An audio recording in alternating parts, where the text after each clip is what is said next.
நாள் 19. போதகர்களுக்காக கதறி அழுங்கள். கிறிஸ்துவுக்குள் பிரியமானவர்களே, இந்த கதறி அழுகின்ற சவாலின் 19வது நாளிற்கு உங்களை வரவேற்கிறேன்.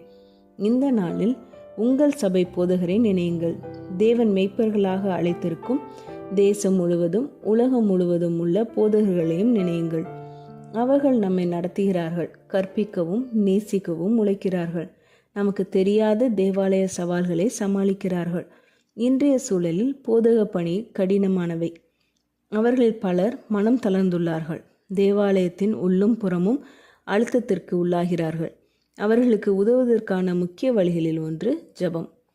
நீங்கள் உங்கள் போதகருடன் இணைந்து உங்கள் போதகரின் குடும்பத்திற்காகவும் கர்த்தருடைய பாதுகாப்பிற்காகவும் ஜெபிக்கலாம். மேலும் அவர்கள் பாதையில் நிலைத்து நின்று நீதியையும் சத்தியத்தையும் பிரசங்கிக்க வேண்டும் என்று ஜெபிக்கலாம்.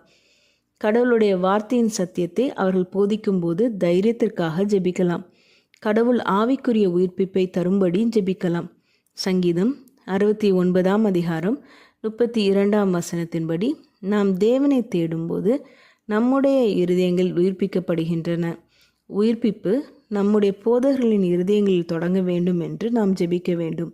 தேவன் நம்மை வழிநடத்துகிறவர்களை உயிர்ப்பித்தால் அந்த ஆவிக்குரிய எழுச்சி சபைகளிலும் சமுதாயங்களிலும் பரவும்.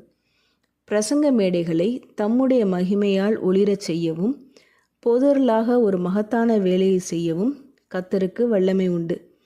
அவர்களை விமர்சிப்பதற்கு பதிலாக சேவை செய்வதன் மூலமும், அவர்கள் நம்மை வழிநடத்தும் போது கிருபையை காண்பிப்பதன் மூலமும், அவர்களை உயர்த்துவதன் மூலமும், ராஜ்யத்தின் தரிசனத்தால் அவர்கள் அதிகாரம் பெறும்படி கடவுள் அவர்களை அழைக்கும் வேளையில் நாமும் அவர்களுடன் இணைந்து கடவுளுக்கு சேவை செய்ய நமக்கு வாய்ப்புள்ளது.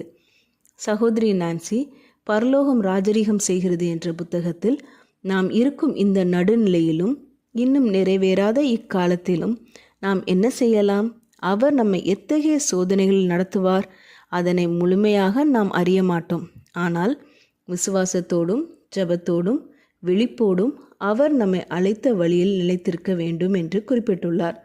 இந்த நாளில் நீங்கள் உங்கள் போதகர்கள், உலகெங்கிலும் உள்ள போதகர்களுக்காகவும் அவர்கள் குடும்பத்திற்காகவும் அவர்கள் பணியில் அவர்கள் உண்மையும் உத்தமமாக கடவுளுக்காக பணி செய்ய அதற்கு தேவையான ஆரோக்கியம், சூழ்நிலைகள் மற்றும் பிசாசின் சூழ்ச்சிகளை முறியடிக்க தேவையான பலத்தையும் தேவன் அவர்களுக்கு தருவதற்காக கதறி அழுது ஜெபிப்பீர்களா? ஜெபம் செய்வோம். எங்கள் அன்பின் பரமபிதாவே, உமது மந்தையை மேய்க்கும்படி அழைத்துள்ள போதகர்களுக்காக உமக்கு நன்றி செலுத்துகிறோம். அவர்கள் உம்மில் பலப்படவும் எதிரியின் தந்திரங்களுக்கு எதிராக நிலைத்திருக்கவும் உமது சர்வாயுத வர்க்கத்தை அவர்கள் தரித்து கொள்ள அவர்களை ஆயத்தப்படுத்தும்.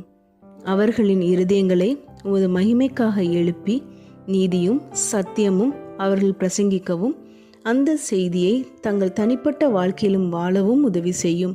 எங்கள் சபையில் போதகர்களின் இருதயத்தில் தொடங்கி வல்லமையான ஆவிக்குரிய எழுச்சி நடக்க நீர் உதவி செய்யும். அந்த உயிர்ப்பின் அலைகள் வீடுகளிலும் அண்டை பகுதிகளிலும் சபைகளிலும் பரவுமாறு நீர் கிருபை செய்ய வேண்டும்.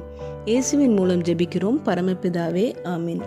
இந்த மெசேஜ் நான்சி டீமோஸ் வோல்கமோத் அவர்களின் reviveourhearts.com என்ற வெப்சைட்டிலிருந்து எடுக்கப்பட்டது. கர்த்தர் உங்களை ஆசீர்வதிப்பாராக.